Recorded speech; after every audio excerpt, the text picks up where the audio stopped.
Toastmaster Talha.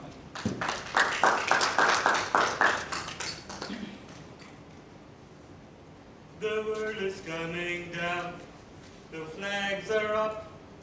Who recalls this? Who is old enough to recall this? We all recall this.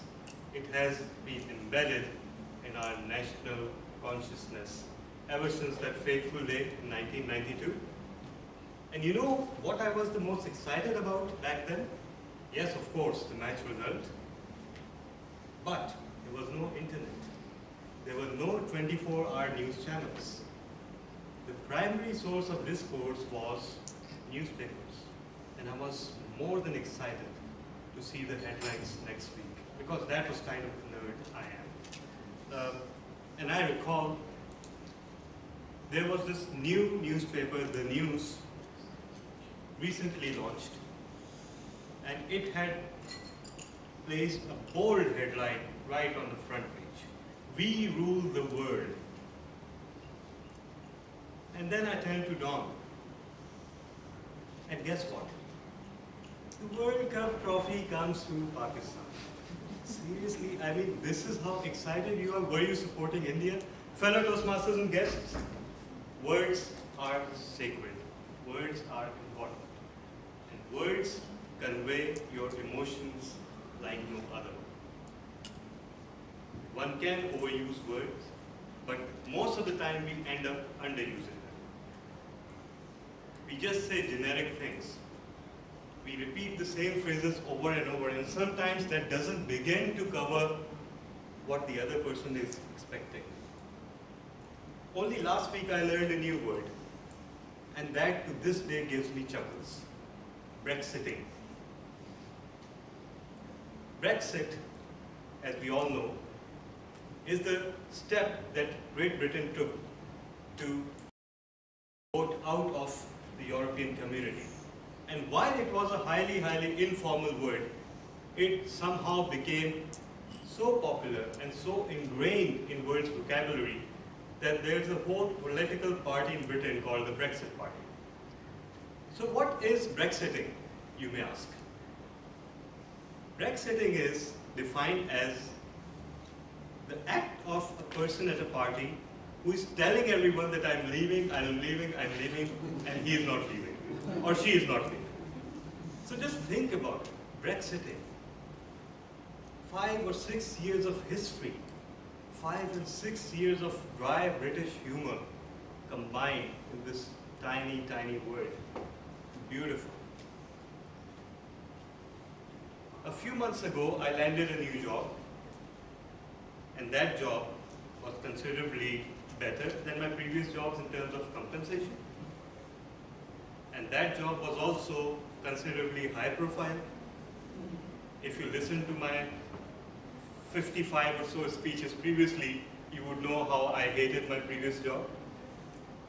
And the first person that I told this to is my best friend who resides in Saudi Arabia. Now, at this breaking news, one does expect some fireworks.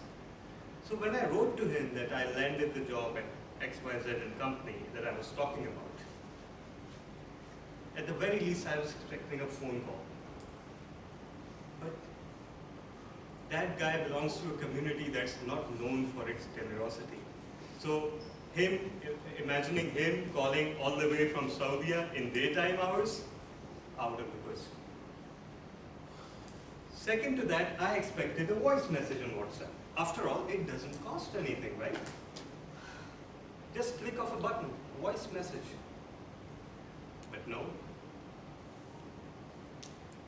Thirdly, I expected some words.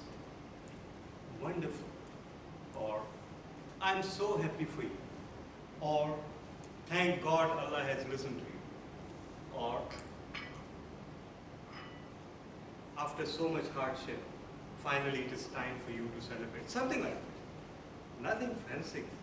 Just something that covers the struggles, the years of regret and pain and desperation that that person has lived with me thanks to WhatsApp, thanks to constant exchange of messages, and thanks to constant interaction. Whenever he visited, 90% of the time I spend to tell him how miserable I am about this job, etc., etc. Okay, that wasn't there.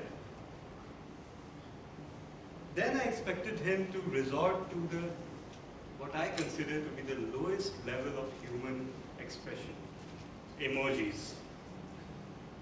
So you know the little emojis, fireworks, caps, cakes, candles, clapping, or maybe something like this.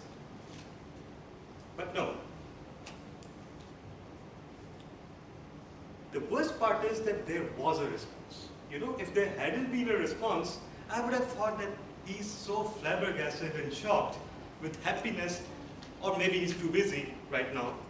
He will call me later or make a video call later and congratulate me. But no. What actually came was one word. And that word I hate to this day. That word is so generic that you couldn't find it if it's written on a page. That word is so lazy that it is beyond imagination. And that word was Mabrook. I mean, seriously, you couldn't find a single English word that perhaps covered the enormity of the situation? No. Okay, but I have no dignity and self-respect, so I kept staring expectantly at the WhatsApp window that maybe he's writing something, you know, just looking for a little green sign that indicates typing, typing, typing. But no, nothing came. So Mabrook it was. And that's when I realized, sometimes when someone shares something with you, they're sharing it because they want you to feel it. They want you to give it some weightage through your words. So I urge all of you to please, please value such questions and don't give generic responses. If you cannot give a fancy response, please stay silent. It's your